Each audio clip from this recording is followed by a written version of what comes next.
प्रथम तर मी आपल्या विश्वनेता आदरणीय प्रधानमंत्री नरेंद्र मोदी साहेबांचं तर मी मनापासून त्यांच्या 75व्या वाढदिवसाच्या निमित्तानं मनापूर्वक अभिनंदन करतो. त्यांना आमच्या तमाम अहिल्यानगरच्या वतीने शुभेच्छा व्यक्त करतो.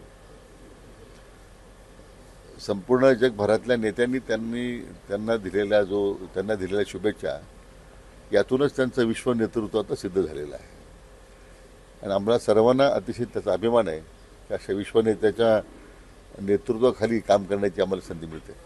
नाही तर कायदेशीर प्रक्रिया सुरू आहे, जी काही शासनाची बाजू मांडायची आम्ही मांडतोय.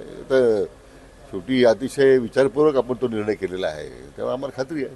पण शेवटी न्यायालयाच्या या सगळ्या प्रक्रियेमध्ये त्याच्यावर भाष्य करणे उचित होत नाही. अतिशय याच्यामध्ये कारवाई करताना जी काही क्षेत्रीय अधिकारी आपण नेमले होते, तलाठी, ग्रामसेवक, दूध सहाय्यक यांचं प्रोजेक्शन लगेच आम्ही घेण्यात आलं. त्यांना काय करावं सांगण्यात आलं आहे आणि हे स्पष्ट करण्यात आलेलं आहे की कुठे बोगस नोंदी ज्या असतील किंवा दाखल्यावर बोगस नोंदी करून दाखले देण्यात येऊ नये.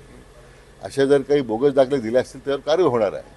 त्यामुळं आता लगेच आणि हे अजून त्या व्हॅलिडिटी आपली ती तुमची याची जात पडताळणी समिती आहे, त्याच्यापुढे अजून त्याच्यापुढे जावं लागेल ना व्हॅलिडेशन करायला. बोगस प्रमाणपत्र असेल तर रद्द होईल, परंतु जी कमिटमेंट सरकारने केली होती, मला आनंद आहे की मराठवाडा मुक्ती संग्रामाच्या दिवशी आम्ही ती पूर्ण केली. समिती नेमलेली आहे, ते त्यांच्या अहवाल तहसीलदारांना पाठवतात. नंतर ती पुढे काय ते एक प्रक्रिया असते ती, परंतु कुठेही बोगस दाखले दिले जाणार नाही याची खबरदारी घेण्यात आलेली आहे. अधिवेशन घेण्याची त्यांची इच्छा असेल तर आपण त्यांचं स्वागतच आहे. शेवटी त्यांच्या ज्या काही मूळ मुख्य मुद्दा होता, मागणी होती किंवा समाजाची मागणी होती, ती सरकारनं पूर्ण केलेली आहे.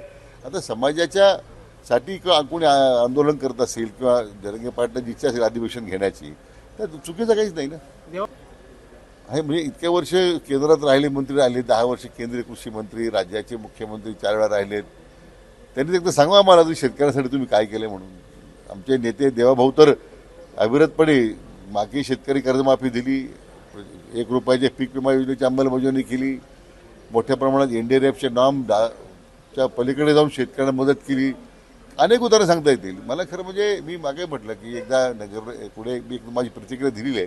आता काही लोकांनी थांबण्याचा